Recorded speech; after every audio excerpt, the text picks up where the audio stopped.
everybody, welcome back to the channel. Just want to do a quick overview. Finally had the cable that I was waiting on come in to connect the Pecron F3000 to the HumSync wall mount 48 volt 5 kW wall mount battery there. But anyway, I just want to give you a quick rundown. The unit, I do have the unit power in the shop that I'm in, and I just run a 30 amp cord that it comes with over to my breaker box here, and right here at the bottom, and then it comes in, and then I wired it into the breaker panel. So like I said, it's pretty much running all my lights. I have a fridge over here that it runs 24/7, and then also a deep freeze over here by the door. It runs 24/7, and then any kind of power, lights, tools, etc., out here. I do have it hooked up to solar outside. I'm still waiting on some bits and pieces. I'll take you around there here in a minute.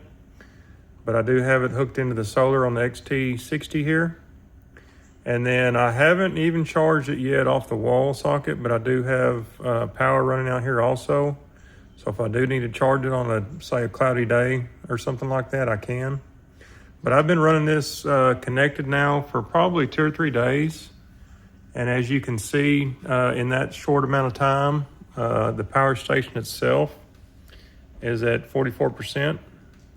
And like I said, the fridge or the freezer or something's on right now. I have nothing else on, but something's pulling 70 watts, give or take. And my solar that I have out back is pulling 95, and it is a cloudy day today. So I have 3 panels out there hooked up. I think they're 275 watt panels. But just to give you a quick little rundown, this unit has been flawless so far. And like I said, you double press the DC, it'll switch it over to volts, show your voltage, so 53.2 volts. And up here on the HumSync, it looks like it is on 52.97 volts. And like I said, you can see, like I said, this HumSync unit is sitting at 62% state of charge. And this unit down here is 44% state of charge. So it's kind of a little bit off, but I've noticed that this HumSync will also pull down before this also. So it's kind of back and forth, back and forth. And then another feature, if you double push the AC, it goes from 120 volts to 60 hertz, so you can check your hertz. And then it gives you runtime here. So at 66 watts, this could run 29.5 hours. And this does not update with the additional battery that's hooked up, just to let you know.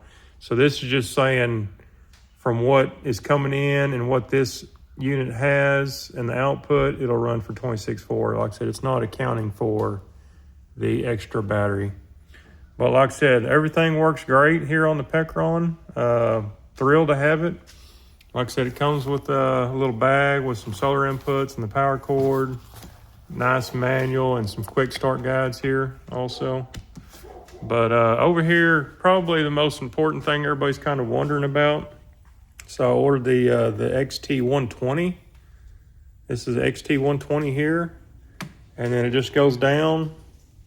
And it originally come with the standard, the external battery from Pecron. And like I said, so I disassembled that and just wired it straight into the existing battery cables that come off of the wall mount here. So under here, I didn't just electrical tape it all up. Under here is some inline splices. And then of course I shrink wrapped everything, heat shrink, and then I just taped everything to hold everything nice and tight together.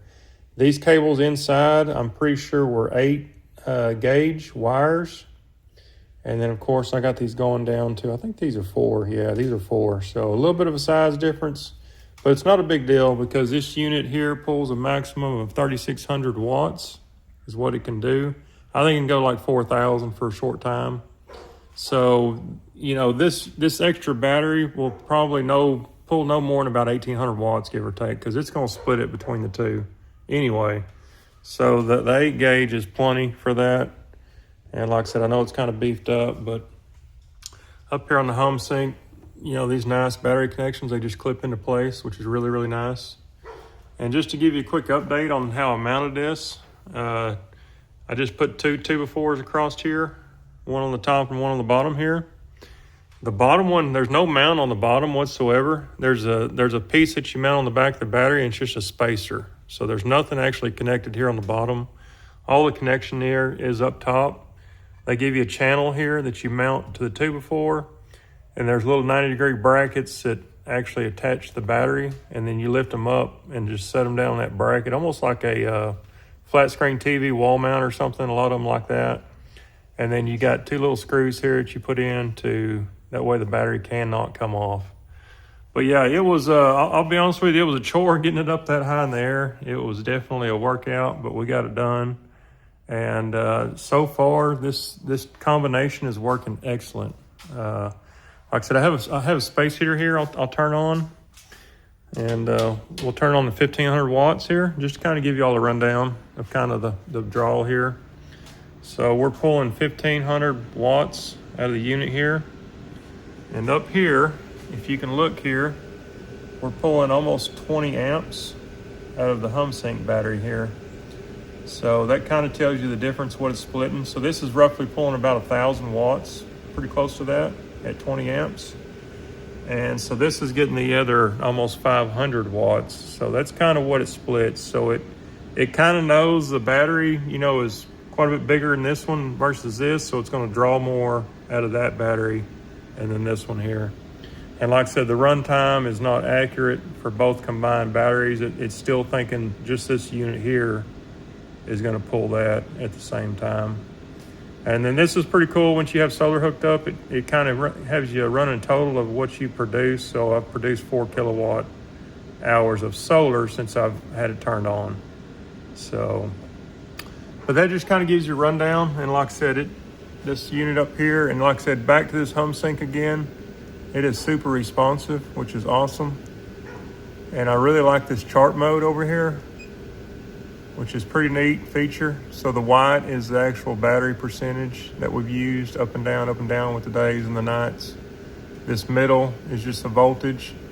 And then this is your amperage here on the bottom. So if you can see real close, that little red line dip down when we turn that heater on. But yeah, this is like a running bar graph, kind of gives you everything going on with the unit here. And another thing I didn't show y'all in the other video is this does have some additional settings here. Touch calibration, LCD brightness, LCD sleep time also. So I didn't show that in the last video, which is nice. But yeah, overall, the HumSync has been doing great. Really like the display, super responsive. Like I said, this combination was, you know, it was simple, super simple. Like I said, just take your connections, and it's just a positive and a negative, and then make your connections and all that right into the XT120, and everything worked flawless. So, but yeah, let me turn this heater off real quick. Like I said, as soon as we turn the heater off, you know, your amperage is down to almost 3 amps. So it's kind of like battery stabilizing back and forth. So we're at 52.5 here, and we're at 52.8 here. So it's the same battery pretty much connected the way it is. So, but yeah, the sun kind of peaked out. Got 275 coming in now, which is nice. Let's run around there, kind of show you what's going on there. So,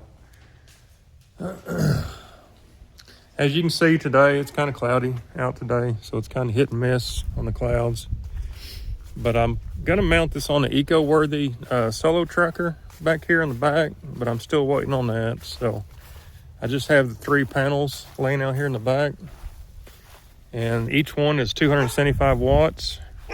Like I said, I've already poured my cement pad. That's a 2 foot by 2 foot cement pad. I dug a 10-inch hole, 42 inches down, so that thing is solid. And like I said, there's my wires here, and I run my wires into the shop here, and then they just go into the building itself. So, but yeah, overall, I've been great with it. I haven't had to actually charge it from the wall socket yet. And like I said, that's not ideal, of course, the way the panels are mounted, pretty much flat on the ground. Like I said, I'm waiting on that tracker from EcoWorthy. It actually supposed to be here last weekend. It's been lost in shipping. Ended up way up on the East Coast somewhere, and then it's stagnant. So I don't know what's happening. I got back in touch with EcoWorthy. They're supposed to be sending me another unit, so that just hasn't happened yet. But that's kind of where we're at on that. I just wanted to give y'all a quick update on this. Another little thing, get on Amazon and pick you up these little solar disconnect tools. They're super cheap if you need to unhook your panels or rehook or move them or whatever. These tools are great, by the way.